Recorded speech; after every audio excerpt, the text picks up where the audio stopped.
all for fun. So we're tasting the Monterey Chardonnay. Can you walk us through a little bit?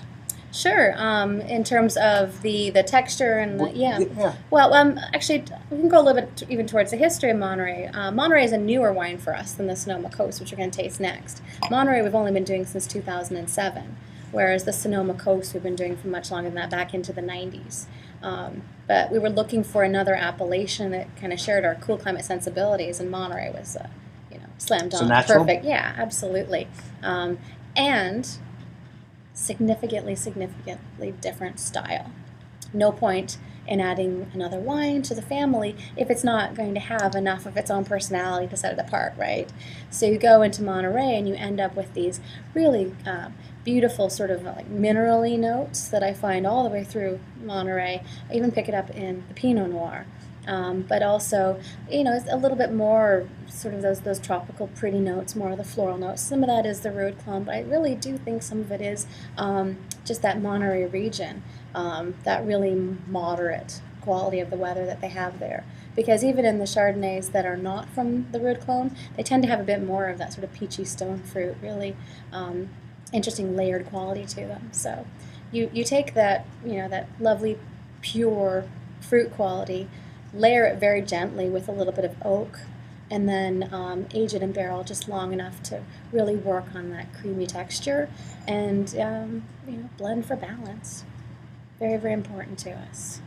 And we're really lucky, honestly, being in California, that we don't have a lot of the vintage variation that a lot of parts of the world do. Last couple of years, you had a good little share of it. Yeah, a little bit, but a couple of scares. Let me tell you, I got no sympathy from anyone from anywhere else. Let me tell you, me talking about being afraid of rain is very different from talking to someone who just had their crop wiped out by hail. A lot of contrast this year. Yeah. So no, we're soft. What can I say?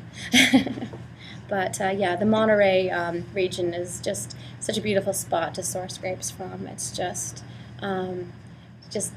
so very, very cool and even, and with those winds kicking up every afternoon, it's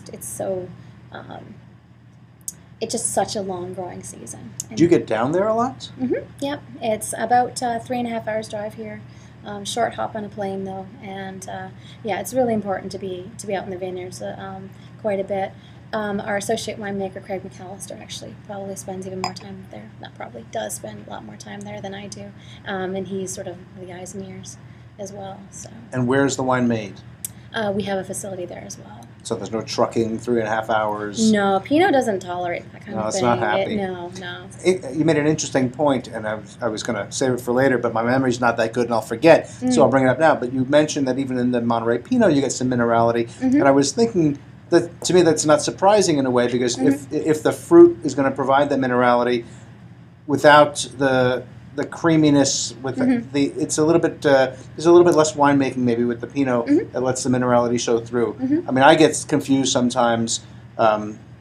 Malo changes the texture, it changes the flavor profile, and you sometimes can be fooled into thinking the wine is much more opulent and voluptuous, and then you don't think that it should be minerally, so you discount the minerality. Your brain does weird things. It does. What it feels and what it tastes. So, do we know the price of suggested retail price? Scan the audience here. You could ask me the alcohol number. What's the alcohol number? Yeah, that's 13.9. There you go. But the Monterey is usually about $1 less retail. And I'm getting a... Here we go. There we go. Just $20 for the Monterey Chardonnay and $23 for the Sonoma Coast Chardonnay.